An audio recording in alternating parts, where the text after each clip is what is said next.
My name is Isabella Edwards, and I'm 38 years old. Have you ever been called a failure by your own parent? Not in private, but in front of 200 people at a grand ballroom? That's exactly what happened to me at my father's retirement dinner. He stood at that podium, looked directly at me, and told everyone I was his biggest disappointment. Not because I'd done something wrong, but because at 38, I was unmarried and childless. My MBA from Wharton? Meaningless. My tech company with 200 employees? A waste of time. But what happened next changed not just that evening, but the entire power dynamic of our family forever. Before I share how one unexpected ally turned everything around, please take a moment to like and subscribe, but only if you genuinely enjoy stories about standing up for yourself with dignity. I'd love to know where you're watching from and what time it is there. Drop a comment below. It's always fascinating to see how far these stories travel. It all started 3 weeks ago when I received the invitation. The invitation arrived in a cream-colored envelope, hand-delivered by courier to my office. My father never did anything halfway. The gold-embossed lettering announced his retirement celebration at the Peninsula Hotel's Grand Ballroom. 200 guests. Black tie mandatory. I called him that afternoon. Congratulations on your retirement, Dad. Isabella, make sure you're there. Front table. It's important. His voice carried that familiar cold edge I'd known since childhood. Of course. Should I prepare anything? A speech, perhaps? No, just be there. Wear something appropriate. The night of the event, I arrived to find the ballroom transformed into a monument to his success. Crystal chandeliers cast golden light over tables dressed in ivory linens. A string quartet played softly in the corner. The guest list read like a Fortune 500 directory. CEOs, board members, venture capitalists. My mother intercepted me near the entrance, her fingers nervously adjusting her pearl necklace. Isabella, darling.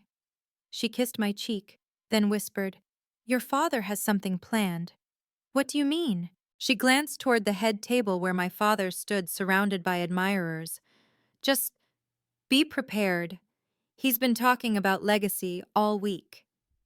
I found my place card at the main table, right between my younger brother Marcus and my father's seat. The placement felt deliberate, calculated. Marcus was already there, his third whiskey in hand, wearing that smug expression I'd learned to ignore over the years. Sister, he nodded. Ready for the show? What show?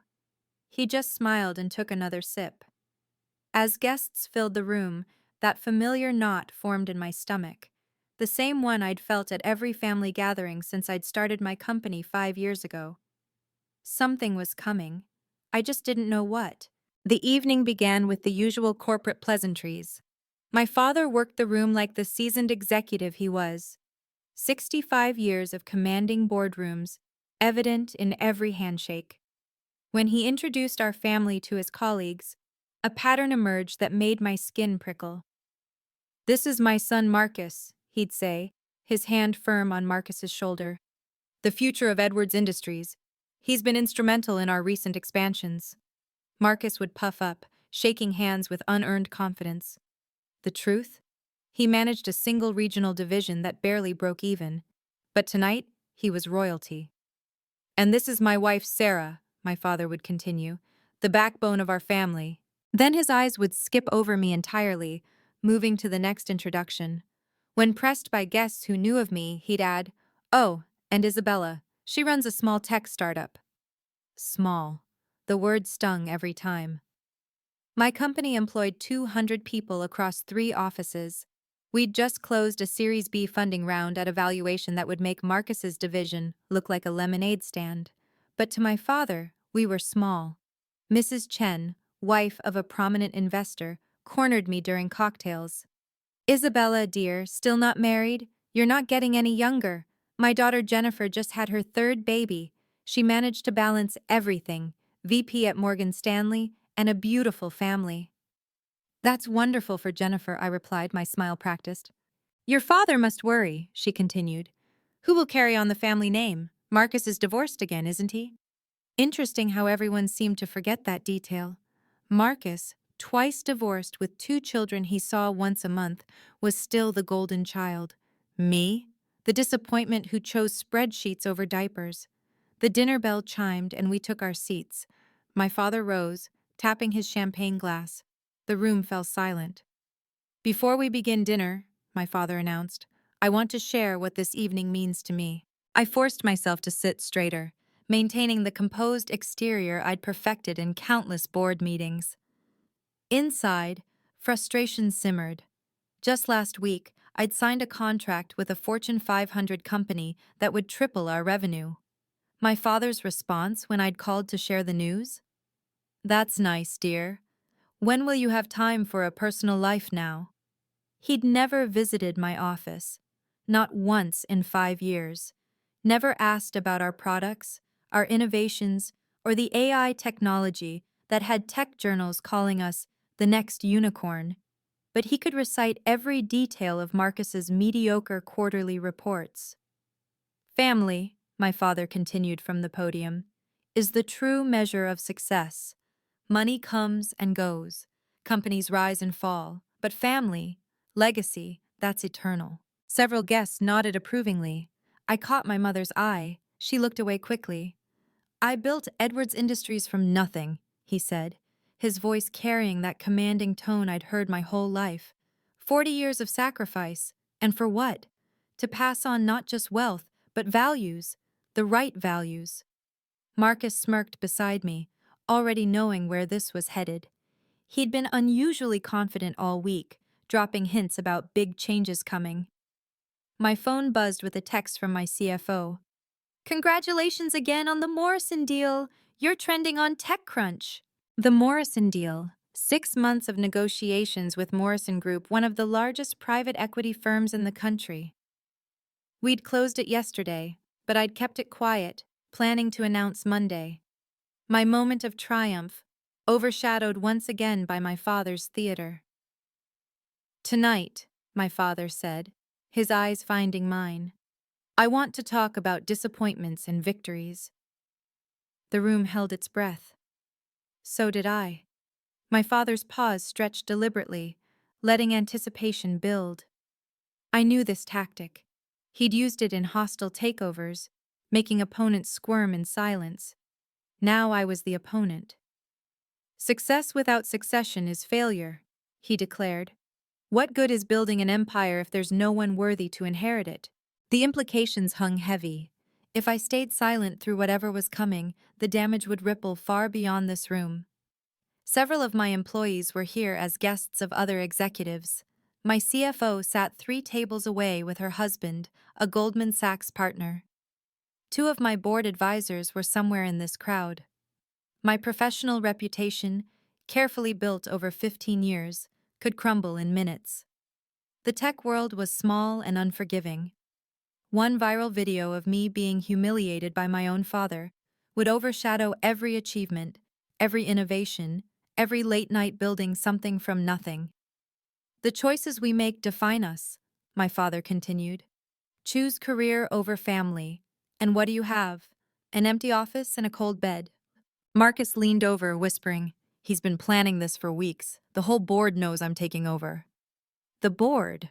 I scanned the room and spotted them, 5 members of Edwards Industries' board of directors, including William Morrison himself, the chairman and largest shareholder with 40% stake.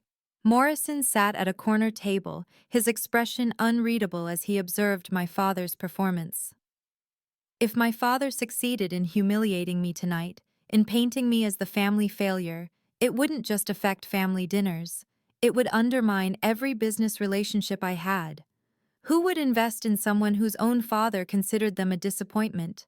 Who would partner with someone publicly deemed unworthy? My mother's hand found mine under the table, squeezing gently. If you don't stand up now, she whispered, he'll do this forever. She was right. This was my moment of truth. I know this feeling all too well. When family dismisses your achievements because you don't fit their mold. If you've ever experienced something similar, please share in the comments below. Your stories help others know they're not alone. And if this resonates with you, please hit that like button. It really helps more people find these stories. Now let me tell you what my father said next, because this is where things got really intense. My father's voice filled the ballroom with practiced authority. "I have 2 children," he announced, his gaze sweeping across the crowd before landing on me. "But only one disappointment." The words hit like ice water.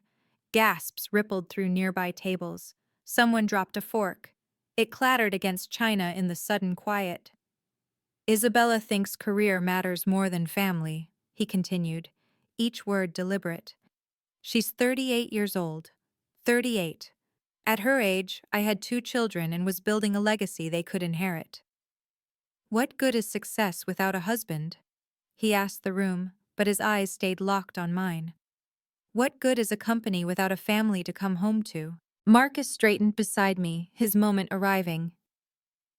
"While Isabella chases her little startup dreams," my father said, gesturing toward Marcus, "my son has given me 2 beautiful grandchildren. He understands what matters." No mention of Marcus's 2 divorces. No mention of the custody battles or the weekends he skipped with his kids for golf trips. The room didn't need those details. They had their narrative. The successful son who prioritized family and the daughter who selfishly chose ambition. At 38, still alone, my father shook his head theatrically. What a waste of good education. Wharton MBA, top of her class, and for what? To sit in an empty apartment married to her laptop? 200 pairs of eyes turned to me. Some held pity, others judgment, a few barely concealed satisfaction. The women especially, I could see them mentally calculating their own choices, feeling superior in their marriages and children. My phone lit up with another text, this time from a reporter at TechCrunch. "Is that really you at the Edwards retirement dinner, getting destroyed?" Someone was live streaming this. Of course they were. My humiliation would be viral by morning. Through my peripheral vision, I noticed William Morrison hadn't touched his champagne. While others watched my father's performance with rapt attention or uncomfortable fascination, Morrison observed with the calculating gaze of a chess player seeing 10 moves ahead. He pulled out his phone, typed something quickly, then showed the screen to his assistant. She nodded and slipped out of the ballroom with unusual urgency. Strange. Morrison never left events early, and his assistant never ran errands during speeches. In the 6 months I'd been negotiating with Morrison Group, I'd learned he was meticulous about appearances, about timing. Everything had a purpose. My father continued his monologue, but Morrison's attention had shifted. He was watching me now, not with pity or judgment, but with something that looked almost like anticipation. "The saddest part," my father was saying, "is the wasted potential. Isabella could have had it all. Instead, she chose to have nothing that matters." Morrison's lips moved slightly, as if counting down. His assistant reappeared at the ballroom entrance, carrying a leather portfolio. She didn't return to their table but positioned herself by the main doors, waiting. I remembered our last meeting 6 months ago. Morrison had asked unusual questions, not just about my company's technology, but about my relationship with my father, about Edwards Industries, about family dynamics. I'd thought he was making small talk. Now, watching him check his watch with deliberate precision, I wondered if there'd been more to it. "Some people," my father said, his voice carrying a note of false sorrow, "are simply incapable of understanding what really matters in life." Morrison stood up. The movement was subtle, but in a room hanging on my father's every word, it drew attention. He didn't head for the exit, though. He stood there, at his table, waiting for something. Or someone. My phone buzzed with a text from an unknown number. "Don't leave yet. Trust me. W.M." William Morrison, the chairman of my father's board, was texting me during my public humiliation. My fingers trembled slightly as I deleted the message, but not from embarrassment. Something was happening here, something beyond my father's cruel theater. 6 months ago, Morrison had approached me at a tech conference.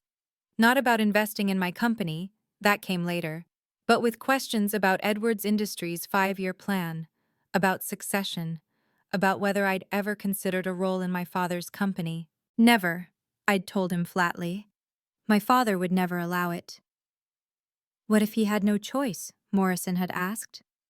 I'd laughed it off then, thinking it was hypothetical. But Morrison didn't deal in hypotheticals. He dealt in leveraged buyouts, hostile takeovers, and strategic acquisitions that crushed competitors before they knew they were in a fight. I'm announcing tonight, my father's voice cut through my memories, that Marcus will be taking over as CEO of Edwards Industries when I step down next month. Applause scattered through the room, lukewarm and obligatory. Several board members exchanged glances. Morrison remained standing, his presence now impossible to ignore. As for Isabella, my father continued, perhaps she could work under her brother, learn what real leadership looks like. Maybe Marcus can teach her about priorities. The insult was so blatant, so calculated, that even some of his supporters shifted uncomfortably. Working under Marcus? The brother who'd failed the bar exam twice and only had a job because of nepotism? Morrison's assistant had moved closer, the leather portfolio clutched against her chest. Whatever was in there was important enough to retrieve during the biggest social event of the year. Stay strong, another text appeared. The truth has a way of surfacing. The truth about what? Marcus has proven himself, my father declared, gesturing grandly toward my brother. He understands that a real man, a real leader, puts family first. That's why I'm confident leaving my legacy in his hands. Marcus stood, basking in manufactured glory. Thank you, Father. I won't let you down. He turned to the crowd. Edwards Industries will continue to thrive under traditional values and proven leadership. Traditional values, code for keeping women in their place. A real woman would have prioritized family, my father said, his eyes finding mine again. Instead, Isabella plays with computers while her biological clock ticks away. What kind of example is that? Someone at a nearby table whispered, "This is brutal." Another person held up their phone, definitely recording. Perhaps working under your brother will teach you humility, my father continued. Marcus can show you how to balance priorities, how to be a complete person, not just a walking spreadsheet. Marcus laughed, actually laughed. I'd be happy to mentor you, Isabella.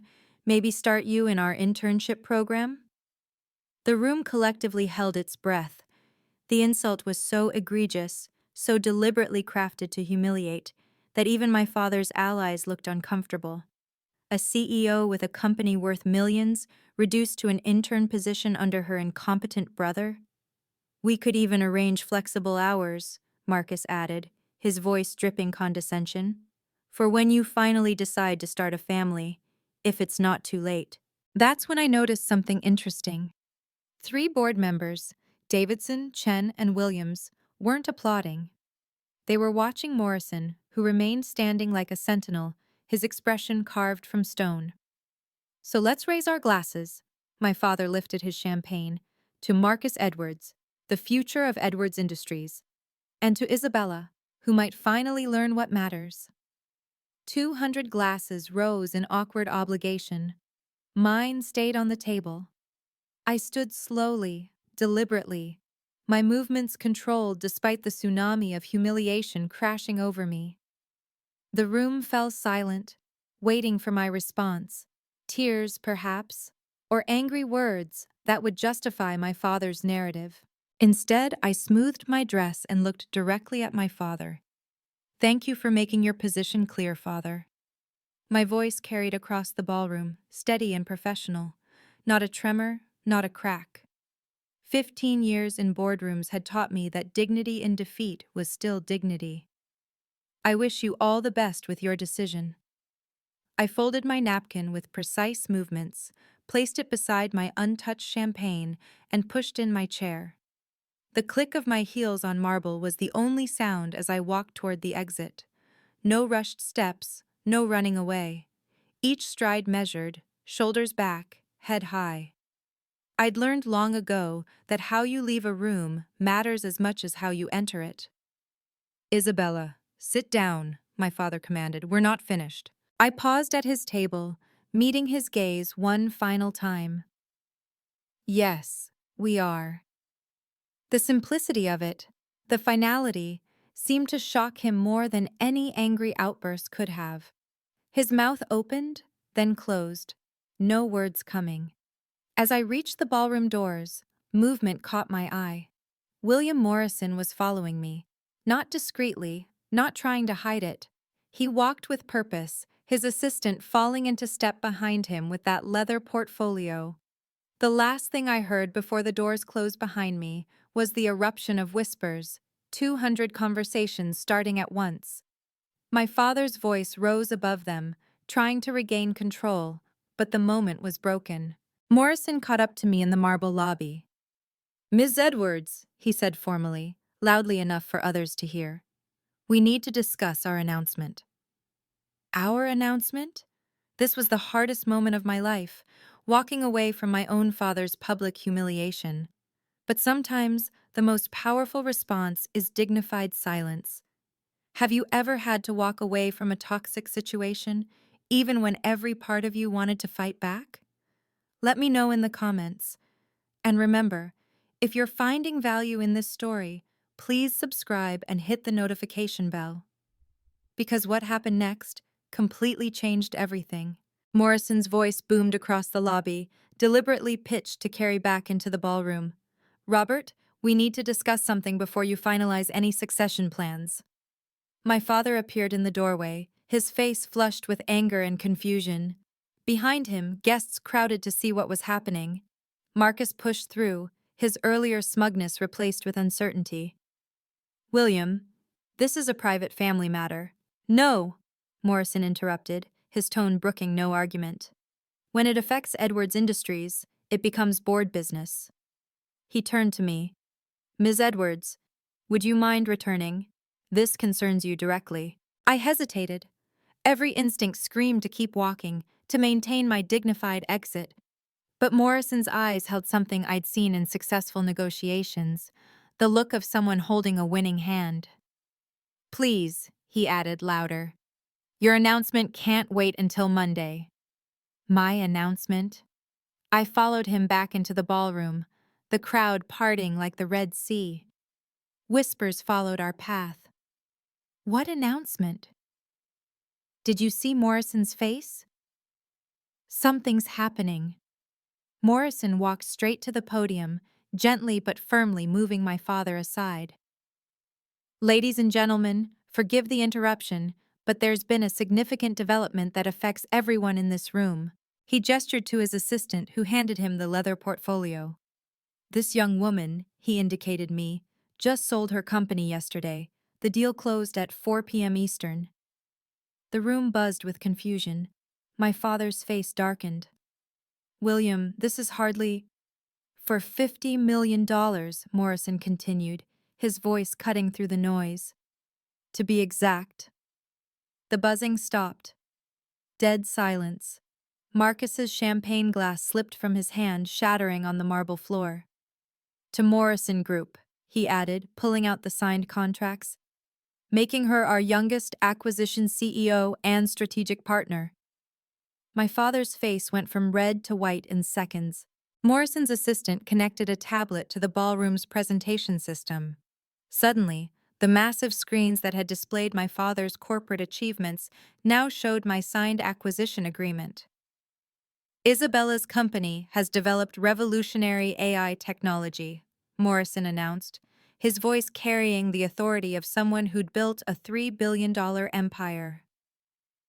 "Our analysts project it will transform supply chain management across every industry we touch." The room erupted. Phones appeared. People Googling frantically. The TechCrunch article was already live.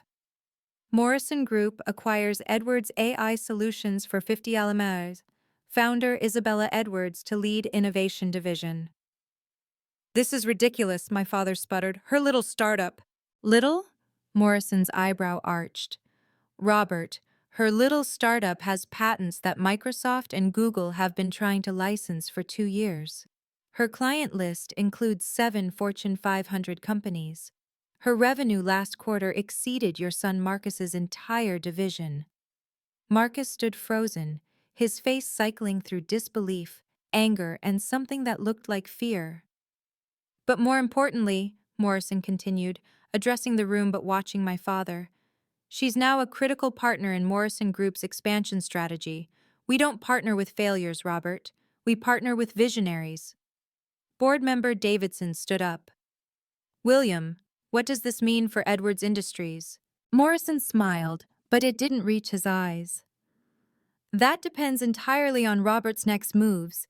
You see, my investment in Edwards Industries, 40% of your company, Robert, comes with certain provisions, conditions that perhaps we should discuss. My father's legs seemed unsteady. He gripped the podium edge. What conditions? The kind that ensure good governance, Morrison replied smoothly. The kind that prevent nepotism from destroying shareholder value. The implications hung in the air like a blade. Everyone understood. Morrison controlled my father's company, and he was clearly on my side. Robert, Morrison said quietly, you just publicly humiliated my newest partner. We need to discuss that. Morrison pulled another document from the portfolio. There's one more thing this room should know. Per the governance agreement signed when I invested in Edwards Industries, any strategic decision affecting company leadership requires approval from major stakeholders. My father's lawyer, seated at table 3, half rose from his chair, his face pale. Furthermore, Morrison continued, the agreement specifically states that in cases of succession, Isabella Edwards must be offered a strategic advisor role with full veto power over major decisions. That's impossible, my father stammered. I never agreed. Page 47, section 12, subsection C. Morrison's assistant pulled up the original investment contract on the screen, highlighting the relevant passage. You signed it yourself, Robert, 3 years ago. I hadn't known. This blindsided me as much as anyone. Morrison had been playing a longer game than I'd imagined. Isabella must approve all strategic decisions going forward, Morrison announced. She's now your strategic advisor, Robert. Unless, of course, you prefer I withdraw my 40% stake. The threat was clear. Without Morrison's investment, Edwards Industries would collapse. The debt ratios were too high, the expansion too aggressive. Everyone in the room who understood finance knew it. This is corporate blackmail, Marcus burst out. No, Morrison replied calmly. This is corporate governance. Your father agreed to these terms when he desperately needed capital for the Singapore expansion. He turned back to my father. You built in this provision yourself, Robert, insisting family members get priority for advisory roles. You just never imagined it would be Isabella instead of Marcus, did you? Chen and Williams, 2 other board members, stood. We support Morrison's interpretation, Chen announced. The contract is clear. My father looked around the room, searching for allies, finding none. Even his closest supporters were reassessing, recalculating, realigning. Your daughter is now essential to your company's survival, Morrison stated simply. All eyes turned to me. The woman my father had just called a disappointment now held his company's future in her hands. The irony was so perfect, so complete, that someone actually laughed nervously. I stepped forward, my voice clear and steady. I'll accept the advisor role. Relief flickered across my father's face, but I wasn't finished. But with clear conditions. I pulled out my phone, opening a document I'd drafted months ago, hoping I'd never need it. Professional meetings only, with documented minutes. All interactions related to Edwards Industries will follow corporate governance standards. Isabella, my father started. Ms. Edwards, I corrected. In professional settings, we'll maintain professional boundaries. The room absorbed this. The daughter was teaching the father about boundaries, publicly, with witnesses. Marcus will report to me on all strategic initiatives, I continued. His division's performance will be reviewed quarterly, with specific KPIs that must be met to maintain his position. Marcus's face flushed deep red. You can't. I can and I will, I replied evenly. The board has made that clear. Your division has underperformed for 3 years. That ends now.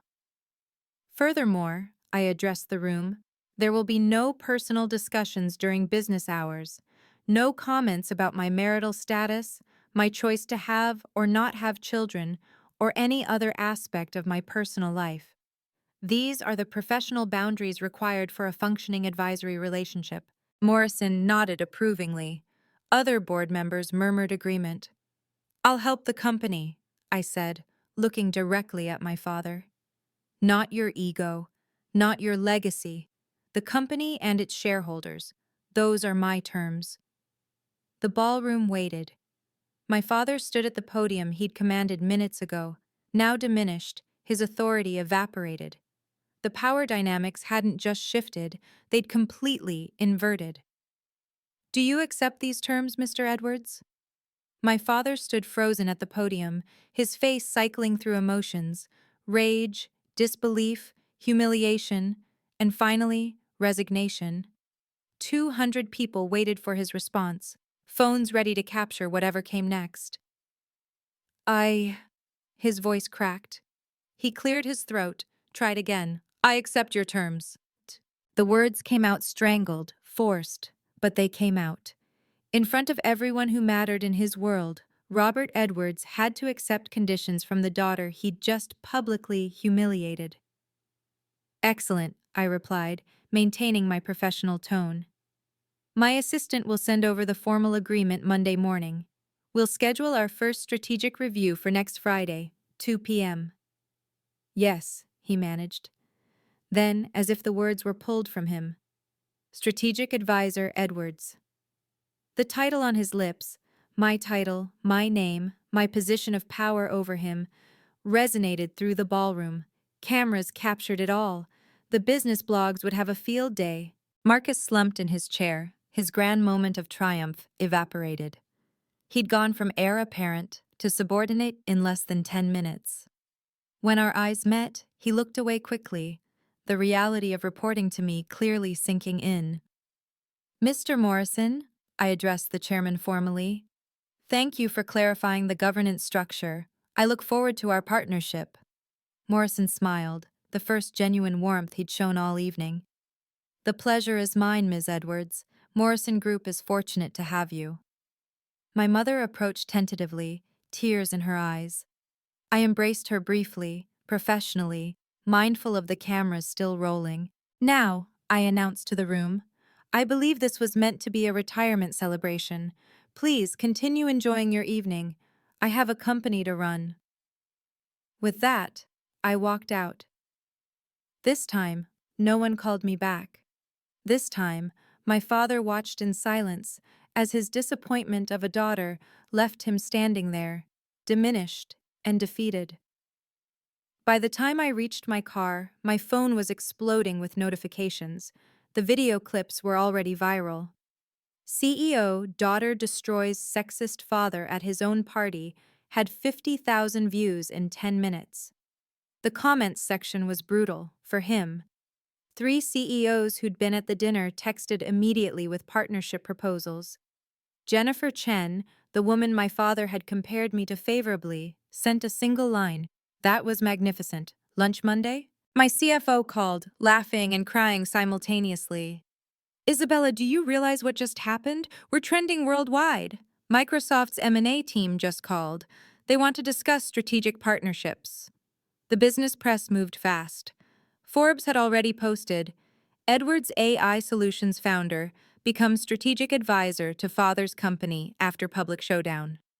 The Wall Street Journal was more direct. Family drama reveals $50 Morrison acquisition. Daughter now controls father's strategic decisions. But the real vindication came from my employees. Our Slack exploded with celebration. They'd watched their CEO be diminished and had seen her rise above it. The pride in their messages, the fierce loyalty, meant more than any acquisition ever could. Marcus texted within an hour. We need to talk. Submit a meeting request through proper channels, I replied. 3 board members called personally to congratulate me and assure me of their support. We've been concerned about Robert's leadership style for years, Davidson admitted. Your appointment as strategic advisor is exactly what Edwards Industries needs. My father sent nothing. No call, no text, no email. His silence spoke volumes. By midnight, I'd received 7 speaking invitations for women's leadership conferences, 4 podcast interview requests, and a book deal inquiry. The woman who'd been called a failure at 7 p.m. was the most talked about executive in tech by midnight. The power shift was complete and irreversible. The family aftermath was swift and revealing.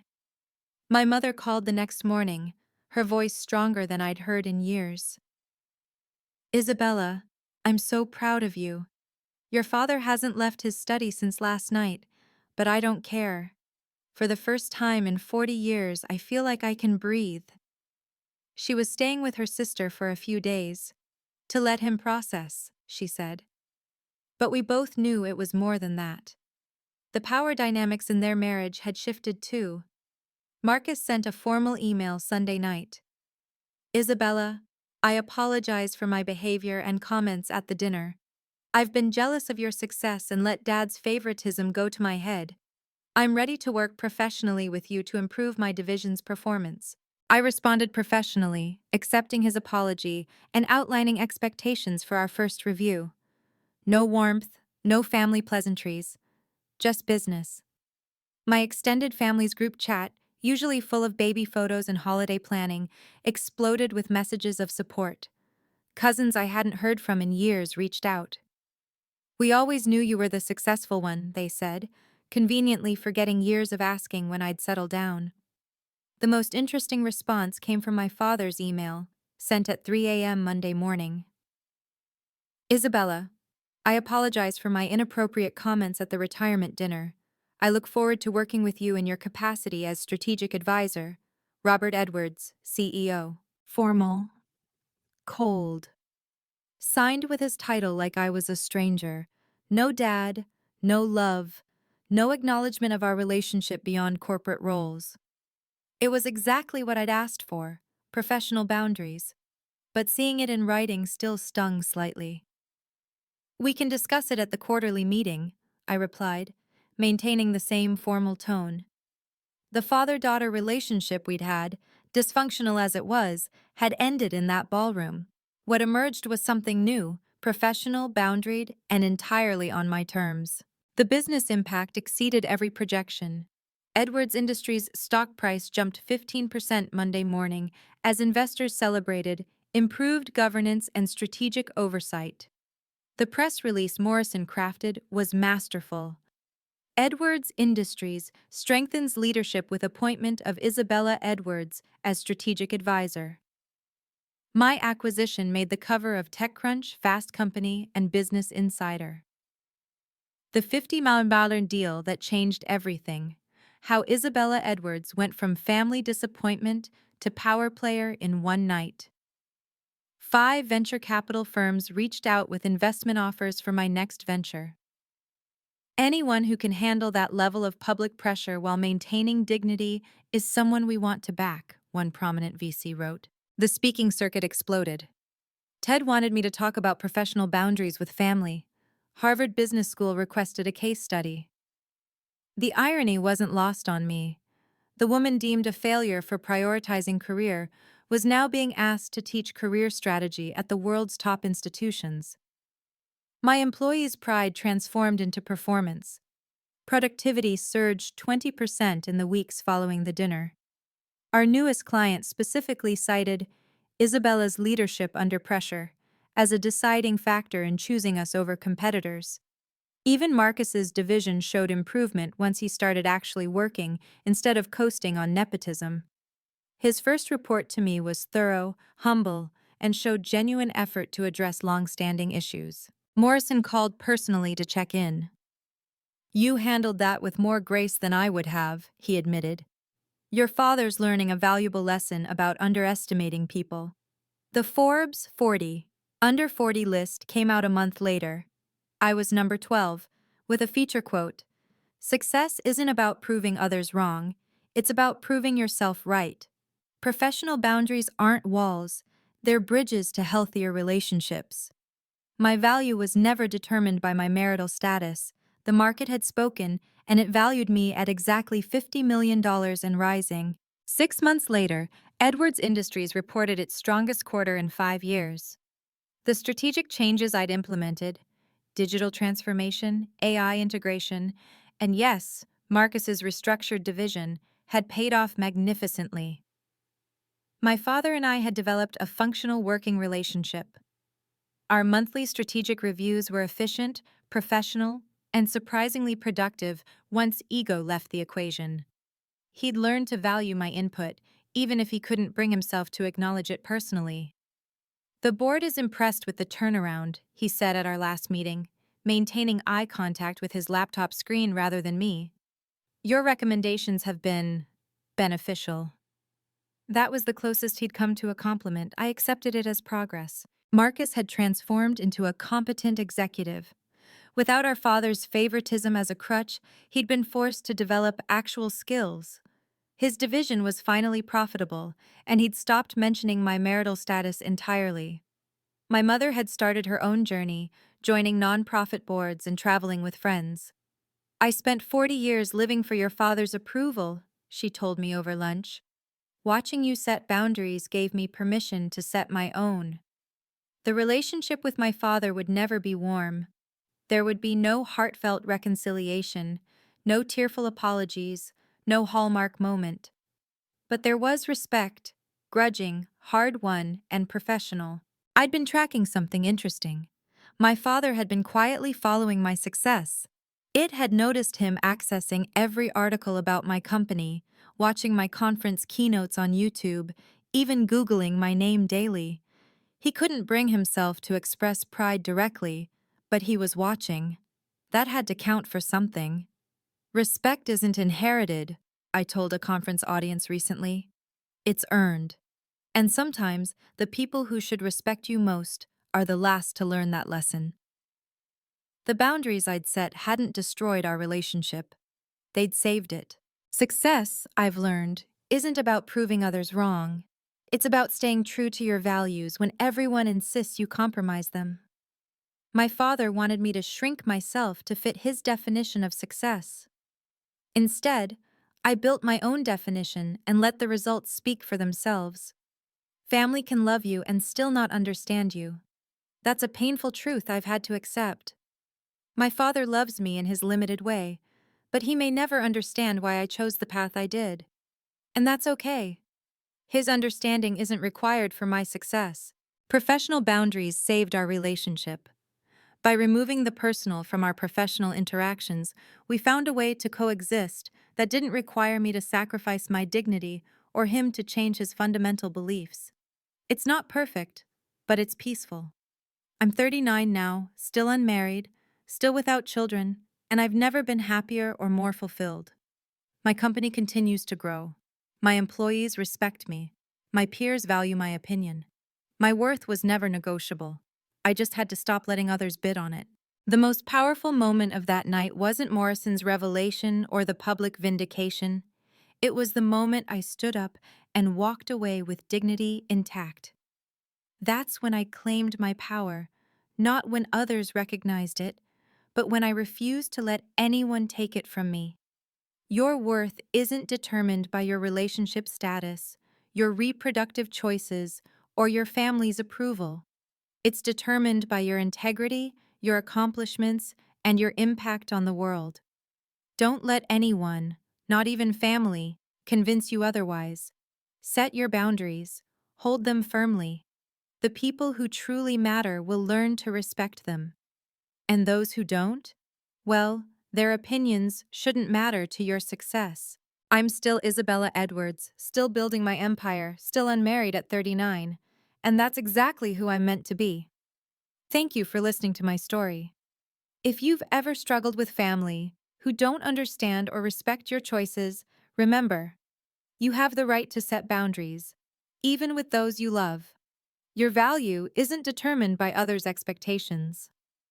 What boundaries have you had to set with family? Share your story in the comments below.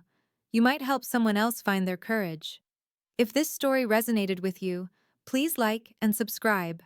And remember, success is personal. Define it for yourself.